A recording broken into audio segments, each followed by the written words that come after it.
Igenekerezo rya 28/0 mwaka wa 2024 aha i Bujumbura. Igenekerezo rya 27/0 mwaka wa 2024 kuri Miami Airport hitezwe ko ubwato Rutura Bwiswe Icon of the Sea buzokwogoga inyanja ya Pacific na Atlantic, ariko akaba ari ubwato busanzwe buhagarariwe na Royal Caribbean International, aho ari ubwato Rutura koko kuko busanzwe bupima toni 250 n'amajana 8. Ni ukuvuga rero yuko uba ari ubwato Rutura hafi burenza ica gatanu c'ubwato bwa Titanic, kuko bwo bwapima 46 n'amajana 328. Hano kuri Ivyacu TV rero tugiye kugaruka kuri no bwato bwiswe Icon of the Sea, tumenye imvo n'imvano yabwo ndetse ushobore gutahura vyinshi utaruzi. Ikaze.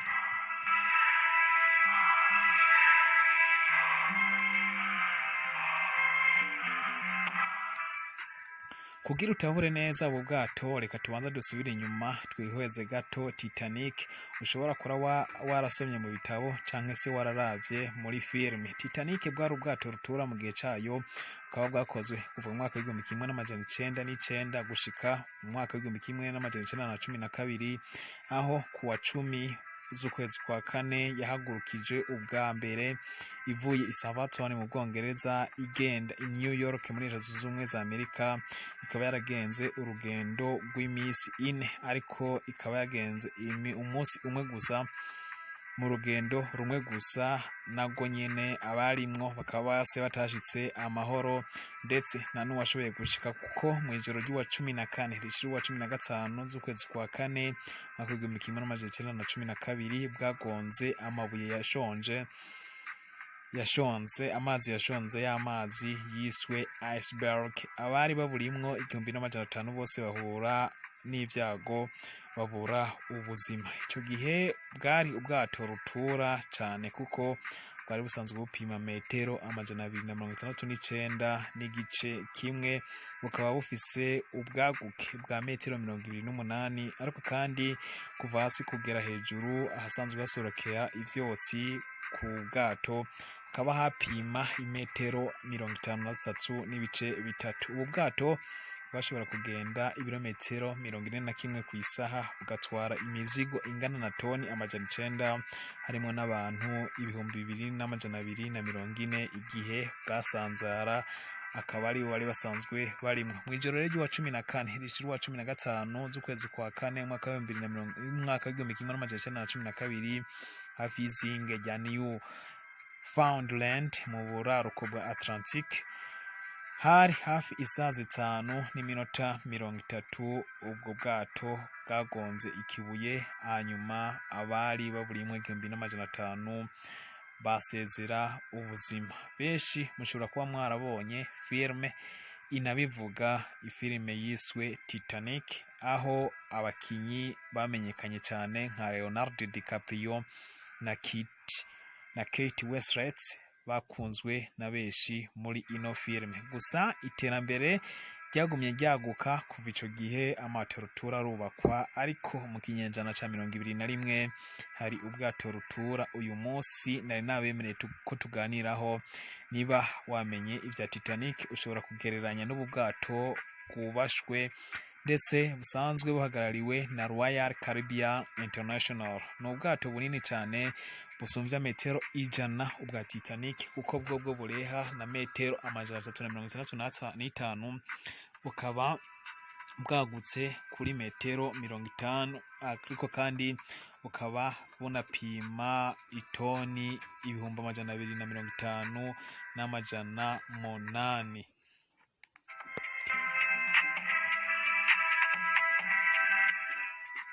Ubwato bwa Icon of the Sea ni ubwato bwo mu gihe ca none, kuko busanzwe buharugwa muri kategori ya 6. Ni ubwato bugiye guhaza abafise ivyifuzo vyo kwinezereza no kurya ibihe no kurya ubuzima, na cane cane bwo mu mazi. Icon of the Sea rero akaba ari akazina twovuga yuko gasigura ikirango c'inyanja.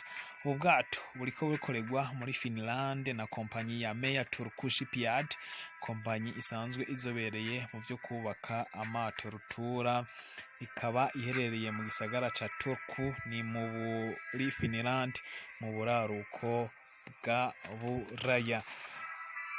Michael Bailey arongoye Royal Caribbean kompanyi ihagarariye ibikorwa yemeza ko kwigenekerezo rya 27 z'ukwezi kw'icumi ubu bwato koko buzoba bwatanguye gushika mu nyanja, hanyuma igenekerezo rya 28 z'ukwezi kwa mbere umwaka wa 2024 rugendo rwa mbere nyezina rukazotangura mu nyanja ya Atlantic bagana mu nyanja ya Pacific. Icon of the Sea yatanguye kubakwa mu mwaka wa 2021 mu kwezi kwa gatandatu, ndetse mu kwezi kwa 10 mwaka wa 2021 hatanguye gushigwaho za machine shasha za liquefied natural gas canke se RNG, aho yashiriweho i Rostock ni mu Budagi. Nyuma ize kwerekeza rero muri Finland, aho izindi operasiyo ziriko zibandaniriza mu gisagara ca Turku.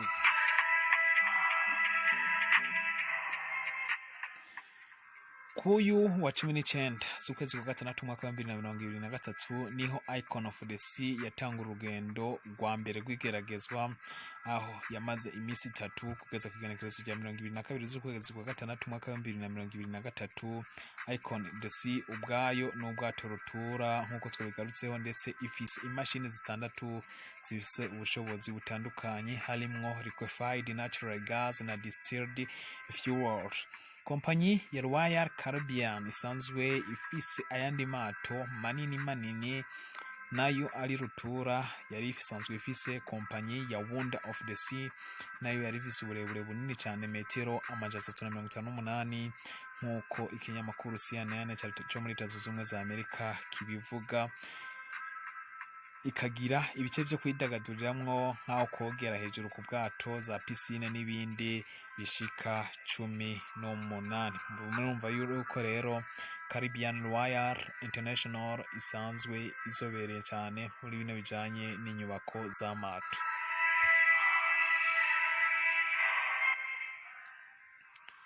Ikompanyi ya Royal Caribbean rero akaba ari isanzwe ifise Icon of the Sea. Iyi Icon of the Sea rero ifise ibibanza bitandatu vyo kwinezerezamwo vya water slide, piscine ndwi n'ibindi bice 9 nyene vyo kwinezerezamwo mu mazi vya whirlpool. Icon of the Sea ishobora gutwara ingenzi hafi ishobora gutwara ingenzi 7,600 hatarimwa abashinzwe gutwara kugenzura ubwato, ndetse n'abita abagenzi bashobora gushika ku 2,805. Bivuze ko bushobora gutwara abantu 10,000 bitandukanye cyane. Nabona bwashizwe twatangiye kubabwira bwa Wonder of the Sea kuko bwo butarenza abantu 6,988. Ikinyamakuru Cruise Critic cemera ko ubwato azoba ari gitangaza cyane, ndetse ngo bwakozwe bashingiye ku miryango ishaka gutembera no kwizenzereza n'inshuti zabo. Michael Bailey, CEO wa Royal Caribbean International, agira ati ihangiro ryacu ni imiryango, ndize neza ko aha ari ahantu heza ho kwishimira kandi tuzobaha buri kimwe bifuza. Ubwato n'iterambere ry'amato tumaze kubaka ndetse n'inzozi zacu, twifuza ko tuzoryohera imiryango ija mu karuhuko. Turifuza korohereza mu guhaza ibyifuza imiryango ija mu karuhuko. Iyo muravye ingufu twakoresheje mu kubaka ubu bwato, nizera ko namwe mubona ko bisanzwe bisiga ubwenge.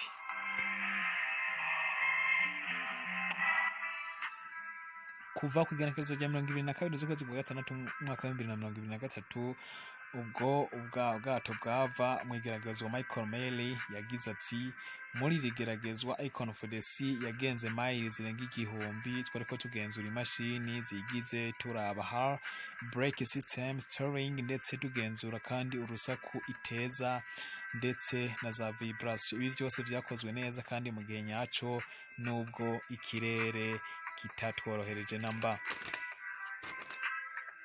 Ubwato bufise ibibanza 40 vyo gufunguriramwo, kunweramwo ndetse no kuryoherwamwo bumviriza umuziki, bukagira ibibanza 20 hejuru y'urusenge vy'ubwato vyo kwiyogeramwo mu mazi n'ibice 9 ushobora kurabamwo ibintu biri mu mazi. Ubu bwato kandi bufise ibibanza 28 vyo gukiniramwo nk'imiryango kuva ku bagiye kuryoherwa mu kwezi kwa buki kugeza kwa fisi imiryango minini.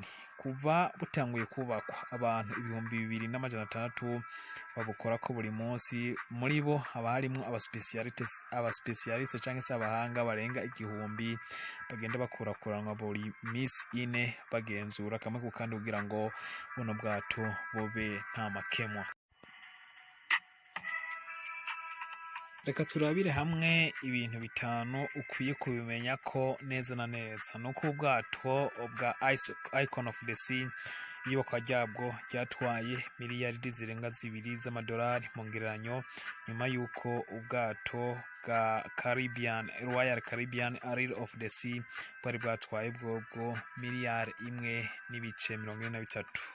Icon of the Sea yakorewe mu gihugu ca Finland ndetse hakoreshejwe moteri zizokoresha liquefied natural gas na fuel cell technology bishobora kuzotuma ivyuka bihumanya ikirere bitaba vyinshi ku rugero rwa 30% ugereranijwe n'irungikwa rya sulfure. Subwa mbere hari ugukorana kwa Royal Caribbean ishirahamwe ryanditse ku mazinga ya Bahamas rikoranye n'ishirahamwe rikora amato ryo muri Finland. Gukorana kwatanguye kuva mu mwaka wa 2010 aho hubatswe amato ashika 9 ya Royal Caribbean akubakirwa aha ituruku Menya shipyard. Mbere yaho akaba hari harubatswe andi mato ya ino kompanyi isanzwe ifise icicaro i Bahamas ariko akubakwa mu Bufaransa no mu Budagi. Ariko kuva mu mwaka wa 2010 turuku Menya shipyard niyo isanzwe ikora ivyo kubakira amato. Ino shirahamwe isanzwe rifise icicaro muri Bahamas.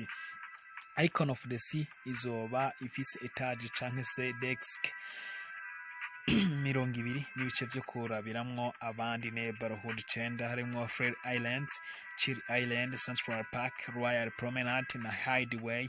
Ivyose bikazofasha ingenzi kwinezereza. Biteganijwe ko urugendo rumwe rw'imisi 7 muri Royal Caribbean International rw'ubwato bwa Icon of the Sea umuntu azoriha amadolari 1800 ku muntu ava i Miami yerekeza mu mazinga ya Bahamas aci mu buseruko kagaruka mu burengero agasubira i Miami kuva ku igenekerezo rya 27 z'ukwezi kw'icumi mwaka wa 2023. Umunsi ubwato bwa Icon of the Sea buzova muri Ituruku ni muri Finland. Amatike akaba azotangura kugurisha. Ubwato buzohagarara kandi mu bice vya Caraïbe nka Perfect Day kuri Coco Cay, Miami aho ubwato buzoba bufise icicaro Saint Martin, Saint Thomas, Charlotte, Amani na Stickett na Nevis ni bwagaruka naho bukazoza burahagarara mu kigwa ca Perfect Day ati Coco Day, Miami, Roatan, Honduras, Costa Maya, Mexico, Cozumel, Mexico, Perfect ati Coco Day ni Miami aho buzoba bafise icicaro. Nize ko mashoboye gutahura vyinshi na cyane kuri no bwato Rutura bwa Icon of the Sea. Reka tubashimire ku mwanya natwe. Subscribe, share, like, comment.